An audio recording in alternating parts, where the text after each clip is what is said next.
Good morning, y'all. It is 6:34 on the 12th. I'm out here letting my truck heat up because it has snowed. It's actually not as cold out here as you would think. But here we are on this beautiful morning. Like, look at this. How pretty is this? Like, this is winter wonderland to me. Not so much that it's like uncomfortable. Hang on, we gotta go put our foot in the snow here. An untouched area. It's the little things in life that give me the most joy. Shit like that.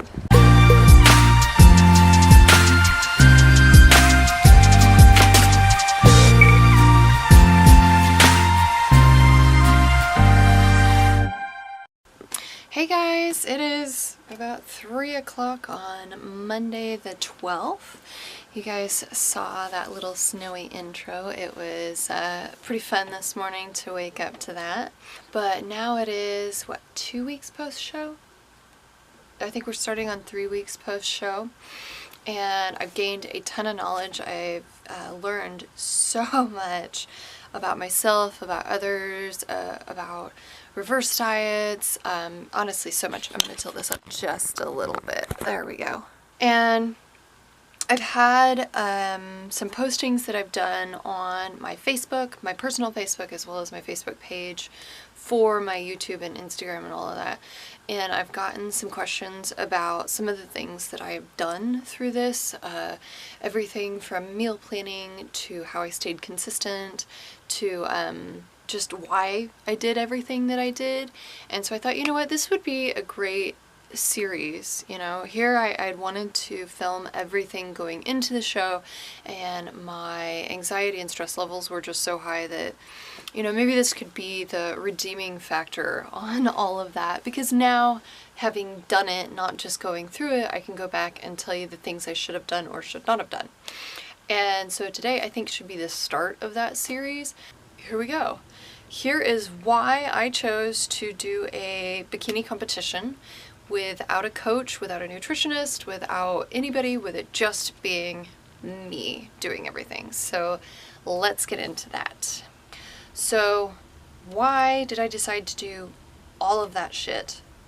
Every bit of that. Tracking, logging, you know, keeping notes on myself, doing all of this on my own. Because I actually have 4 points here. I know this, I'm going like this. 4 points. 4 points. First one, with my health issues. So when you have as many health issues as I am dealing with, there's a lot of trust that you have to be able to give somebody to put your health into their hands. And I don't have that trust for other people. So there's kind of stepping stone number one. Secondarily, I have had to learn over time what works for everything. With an autoimmune disorder, there's other symptoms you're also dealing with. It's not just the main autoimmune disorder that you're dealing with. You're dealing with things like IBS and inflammation and not being able to sleep or being too tired. And so I've learned how to deal with all of that. And to tell somebody else everything, it really doesn't cover everything. And you can tell somebody else, you know, hey, I'm in pain, and dealing with working out, people will be like, push through the pain. It's not like that. You start to learn your own limits. You start to learn what you are capable of, where you can push, where you can't push. And I definitely have, over the years, learned what works for me and what doesn't. And I don't really have that trust to put into somebody else. So there's that. That's point number one. Point number two, I am on an incredibly specific diet. My keto is not like other people's keto. It's a modified keto is how I put it, but my fat is much higher and my protein is much lower. And, you know, I've had to learn over time what macronutrient ratios work for me. And then, of course, over time, as we did the cut, how I needed to manipulate those to make it work for me as well. Now, for another person, they don't know how my digestion is. They don't know how my energy levels are. They don't know those red flags And I, again, not very trusting for somebody else to take that as something they can handle. And then on top of that, a lot of coaches don't know how to work with health issues and how to work with autoimmune dietary constrictions or restrictions, I guess. Especially if it comes to something like keto. Keto is not something that a lot of people are versed in. The same thing when you're a vegan or a raw vegan and you're trying to gain muscle. People aren't very well versed in those because those aren't traditional. When you're going into school or you're learning about how to manipulate people's diet, you're typically learning on a traditional bodybuilder diet, and you have to self-educate, and not a lot of people are willing to do that. This is the diet they dish out, and this is what they want you to do, and you do it. And it doesn't work like that with an autoimmune disorder, so there's that. And then also people don't believe that you can gain muscle and lose weight on keto, and I don't really understand that, because you can gain or lose on any diet just based on, are you in a surplus or are you in a deficit? So there, that I said it there. Next, number 3, financial. That costs money to have a coach, and the more health issues you throw into that, the dietary restrictions and things like that, you're talking more moolah sitting in their way. And when you don't have a ton to spare, where are you going to cut the funds being spent from? And if you're a person who is determined and motivated, and you're intelligent and you can read a book and you can research, why are you not doing that yourself? I mean, I'm always for having a coach, don't get me wrong. Even Tiger Woods, one of the best players of golfers? How do you word that? I don't know. He's got coaches, because you can always learn from somebody as a mentor.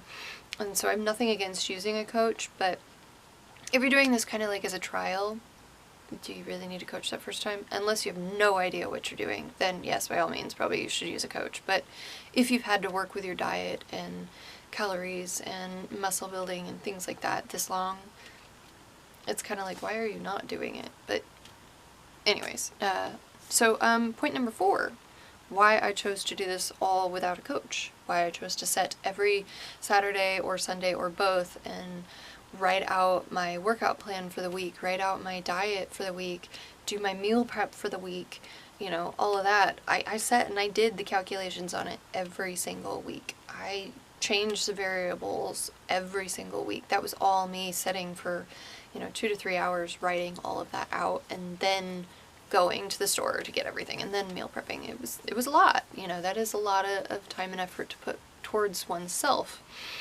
And I gained a ton of knowledge. Even now I'm still learning, and I think that's very important, this Kaizen mentality of never stop improving, always trying to self-improve on every level, every aspect of yourself that you can. And with this was a huge learning lesson. How do I best shrink my fat cells? That's the best way to word it there. How do I best shrink my fat cells without having my muscles atrophy, without, my body deciding to feast upon itself to continue? And it was a challenge, it really was, because at one point my body stopped responding to steady state cardio, so I had to do HIIT cardio in between my sets, and then increase the time and intensity in which I did it at, and then at the very end I had to add back in steady state cardio with everything else I was doing. And your body is highly adaptable. That's why we're the dominant species on this planet, is because it's made to deal with feast or famine and do it in the best way possible to keep you alive. And this was a huge learning lesson for what my body was capable of dealing with. And even, again, coming out of it, I'm still learning so much about how my hormones change, how my sleep has changed, dealing with hunger pangs that aren't real, that are just your body's hormones going, I know you need to eat, you need to eat.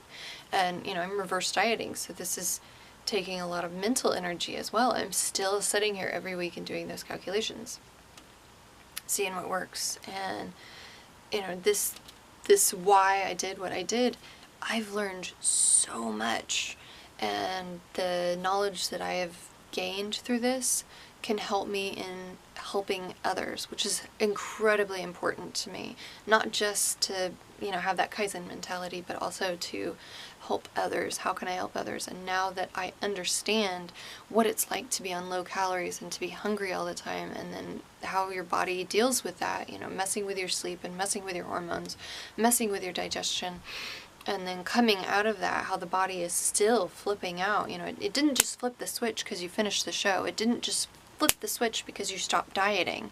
It is still going through changes and metabolic changes and hormonal changes that it's absolutely incredible. And so, why did I do what I do?